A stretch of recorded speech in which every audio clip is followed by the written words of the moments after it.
already started preparing the moment Franz Castro announced the impeachment plans, which was November of 2023. So November of 2023, there were already lawyers doing their work for the impeachment. So we leave it to the lawyers. Matatanda ang 215 congressmen ang pumirma sa impeachment complaint. 70% ng kasalukuyang bilang ng mga miyembro ng Kamara. Kaya diretso na itong na-transmit sa Senado. Do I feel betrayed? Actually, ma'am, wala akong feelings.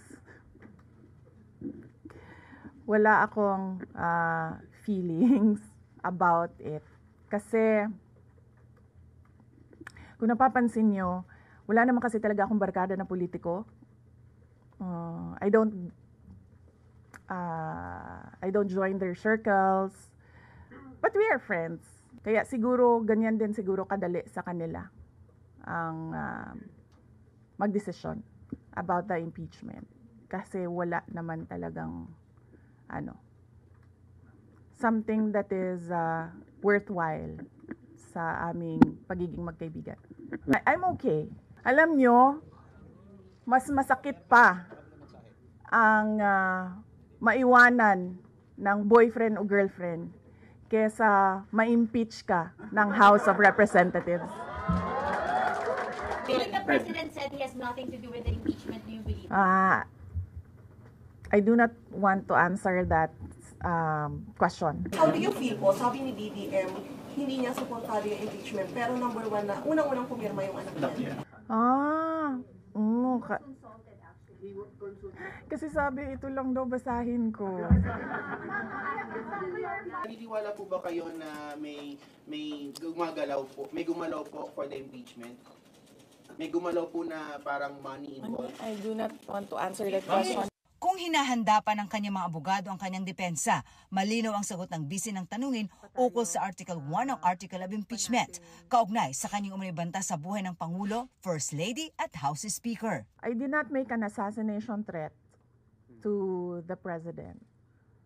Sila lang nagsasabi niyan. Sila lang nagsasabi may assassination, sila nagsasabi may assassin, may gunman. Next po, GDB. Not say that.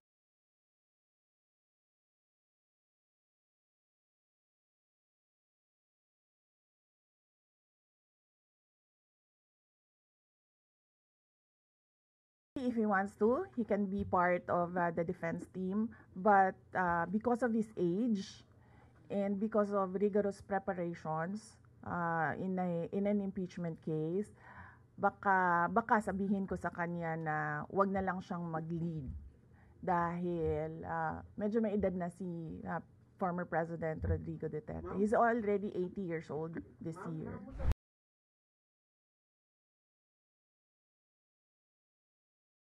I said, everything will be all right.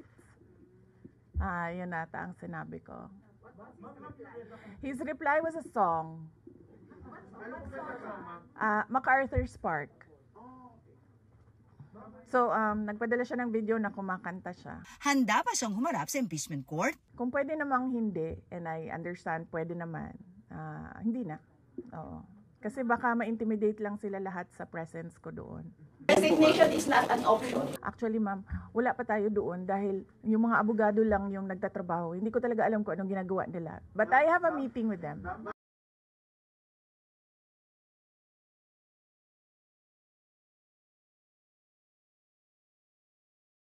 Are seriously considering that. But it's difficult to decide without numbers. So, kailangan malaman yung surveys and numbers. Sa next year pa yun. Oh.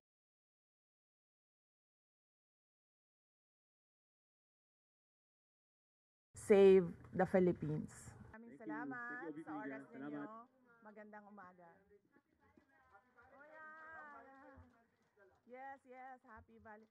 Basing on the palakpak ng mga kasamahan ko sa Office of the Vice President, okay naman sila.